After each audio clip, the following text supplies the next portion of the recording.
इंसान जब तक नाम नहीं जपता तब तक मन इंद्रियां काबू में नहीं रहती, और मन इंद्रियां अगर फैलाव में है तो सतगुरु मौला पे यकीन नहीं आता, और जब गुरु सतगुरु पे यकीन नहीं है तो अल्लाह वाहिगुरु राम के दर्श दीदार का तो सवाल ही नहीं उठता।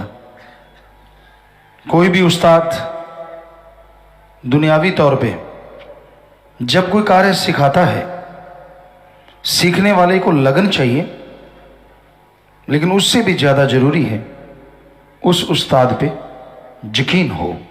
चाहे वो ड्राइवरी सिखा रहा है, मैकेनिकल है, चाहे वो हार्डवेयर का है, कंप्यूटर का है, किसी भी चीज़ का है, तभी आप सीख पाएंगे।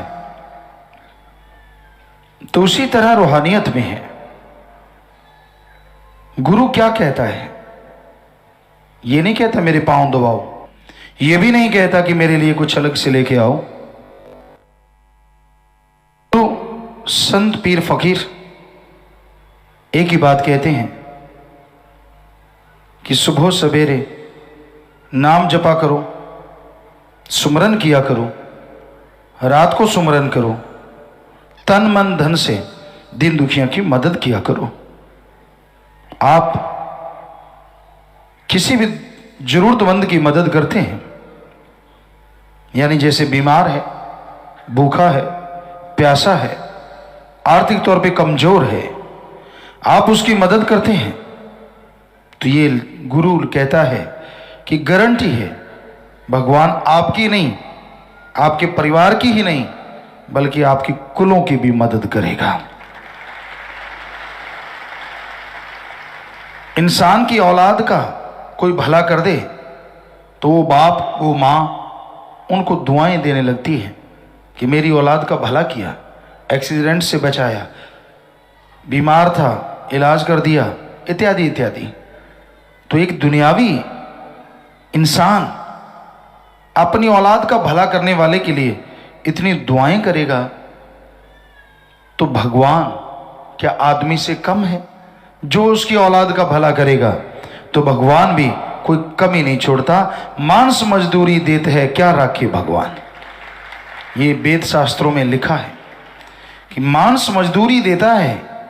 दुकान पे काम करवाए, खेतों में काम करवाए, कंपनी में काम करवाए, जब मांस मजदूरी देते हैं तो जो भगवान की औलाद के लिए टाइम लगाएंगे तो क्या रखे भगवान?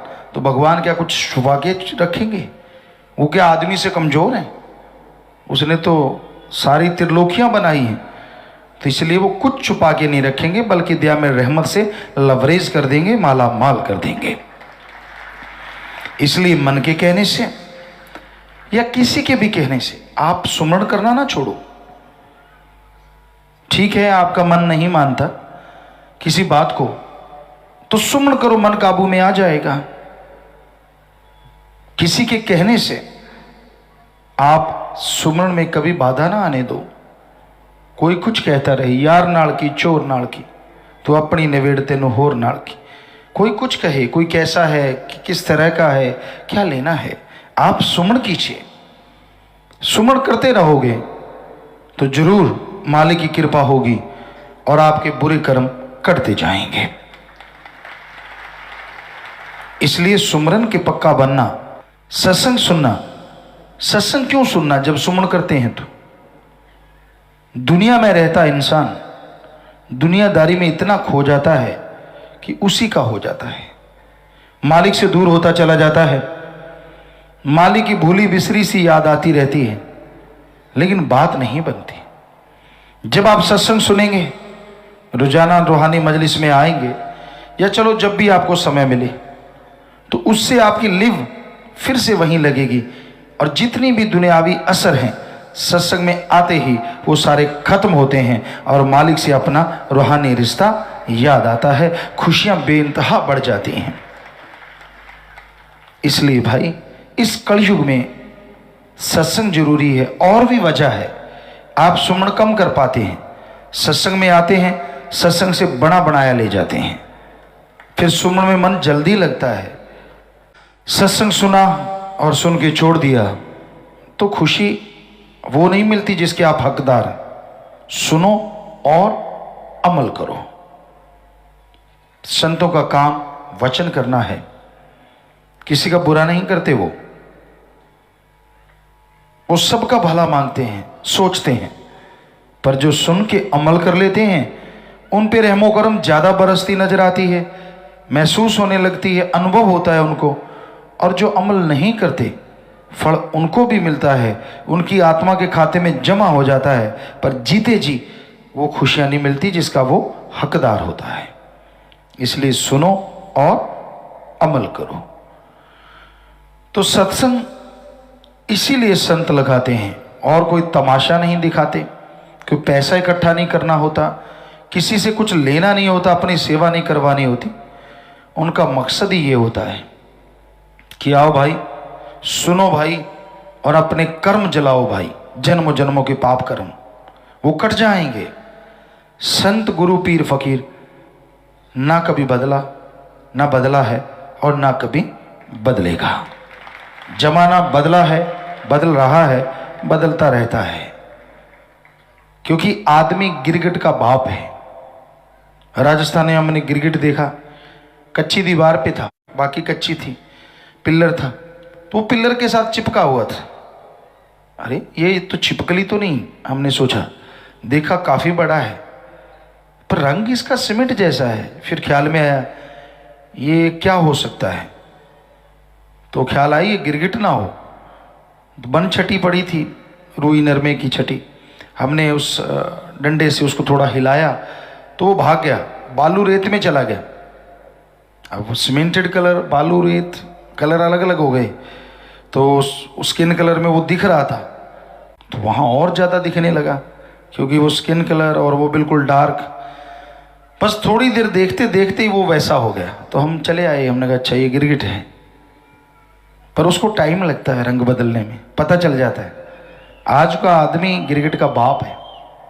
बात करते करते सामने वाले के चेहरे पे निगाह है, लगा कि उसका चेहरा बदल रहा है, झट से पाड़ा बदल देता है, बात बदल देता है। गिरगिट तो बेचारा छुप गया है, बेचारा दिखता ही नहीं, कहता ये तो मेरे बाप ही घूम रहे हैं सारे। और है भी सच, क्या पता कब कौन सा आदमी बदल जाए, कोई भरोसा नहीं है। तो इसलिए भरोसा एक पे रखो, जो ना बदला था न बदला है, प्रलय आ जाए, महाप्रलय आ जाए, ना वो बदलेगा। अल्लाह भाई गुरु सतगुरु मौला, वो नहीं बदल सकता। दुनिया वाले लाख कहें, दुनिया वाले कुछ भी बोलें, उसमें कोई बदलाव नहीं आता। अपने कर्मों में बदलाव आ जाता है, आदमी की सोच में बदलाव आ जाता है, पर भगवान में तो क्या, सच्चे संत पीर फकीर में कभी बदलाव नहीं आता। ठीक है, वो समय के अनुसार तरीके बदल देते हैं, रूहानियत के समय के अनुसार ऐसा होता रहता है, लेकिन रूहानियत में वो कभी नहीं बदलते। तो इसलिए भाई सुनो पीर फकीर की और अमल करो, तो पता नहीं जन्मों जन्मों के पाप कर्म कब कट जाएंगे, आपको एहसास ही नहीं होगा, और आप खुशियों से लबरेज माल। अहंकार बड़ी बुरी बला है, बहुत तरह का अहंकार है। किसी को पैसे का अहंकार, किसी को ऊंचे धर्म मजहब का अहंकार, किसी को अपने अंदर कोई विशेष गुण का अहंकार, तो किसी को अपनी औलाद पे अहंकार, शरीर का अहंकार। तो ये सारे अहंकार इंसान को बर्बाद कर देते हैं। सबको जानते हुए भी लोग अहंकार के घोड़े पे सवार हो जाते हैं, और अहंकार रूपी घोड़ा ऐसा खतरनाक है और जंगली है, जब लोग इस पे चढ़ के चलते हैं तो पता नहीं कब ये चारों खाने चित गिरा दे। उदाहरण है रावण का। रावण के पास सब कुछ था, पर उसके पास अहंकार भी आ गया। जितना उसके पास था उससे लेश मात्र लोगों के पास होता है। फिर भी अहंकार के घोड़े में डूब जाते हैं। रावण चारों वेदों का टीकाकार पंडित था। हमारे पाक पवित्र वेदों को उसने स्वर दिया था। दूसरे शब्दों में कहें, संगीत में बनाने वाला रावण था। इसलिए उसे चारों वेदों का टीकाकार पंडित कहा जाता था। यही नहीं, रावण के पास दौलत कितनी होगी, जरा कल्पना कीजिए।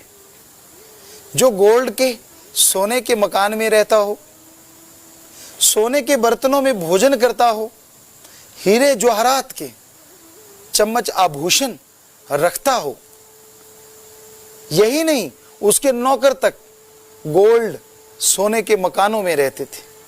सफल धर्म ज्ञाता था, बहुत बड़ा भक्त भी था, पर उसके अंदर एक ऐसा अवगुण आया जिसने सब कुछ बर्बाद करके रख दिया, और वो अवगुण था अहंकार। रावण को यह अहंकार हो गया कि मेरे को मौत कभी आएगी नहीं, और इसी अहंकार के वश उसने सीता जी को उठा लिया। और फिर आप जानते हैं उसका हश्र क्या हुआ। 1 लख पूत 1.25 लाख नाती, तह रावण घर दिया ना बाती। अहंकार के घोड़े ने उसे ही नहीं, सारी कुल का खात्मा करवा दिया। तो आप किस बात का अहंकार करते हैं? क्या रावण के पास जितना धन, नहीं, उनके नौकरों के पास जितना धन था, क्या आपके पास है? क्योंकि उनके नौकरों के जो कमरे थे वो गोल्ड के थे, कमरे, मकान। जरा सोचिए, फिर आप किस बात का अहंकार करते हैं? आपके पीछे चंद लोग हैं या चंद गुंडों को आपने सहारा दे रखा है और आपको लगता है कि मैं बड़ा बाहुबली बन गया हूं। अरे उसकी खुद के 2.25 लाख औलाद थी, कितनी बड़ी फौज थी। बारात आती है ना आज के दौर में, 100-200 बाराती आ जाएं और कहीं रात रुकना पड़ जाए तो इंतजामात के लाले पड़ जाते हैं। अब जरा सोचिए, जिसकी 2.25 लाख औलाद है, रोजाना कितनी रोटियां बनती होंगी, उनकी चारपाइयां, रहने का इंतजाम कितना करना पड़ता होगा। कल्पना तो कीजिए। इतना सब कुछ होने के बावजूद एक बुरा कर्म, अहंकार, जिसकी वजह से उसका समूल नाश हो गया। ਧੰਨ ਧੰਨ ਸਤਿਗੁਰੂ ਤੇਰਾ ਹੀ ਆਸਰਾ। ਗੁਰੂ ਜੀ ਦੀ ਪਿਆਰੀ ਸੰਗਤ ਨੂੰ ਨਿਵੇਦਨ ਕੀਤਾ ਜਾਂਦਾ ਹੈ ਕਿ ਹਰ ਰੋਜ਼ ਸਤਸੰਗ ਸੁਣਨ ਦੇ ਲਈ ਸਾਡੇ ਚੈਨਲ ਡੇਰਾ ਸੱਚਾ ਸੌਦਾ ਨੂੰ ਸਬਸਕ੍ਰਾਈਬ ਕਰ ਲੈਣਾ ਜੀ।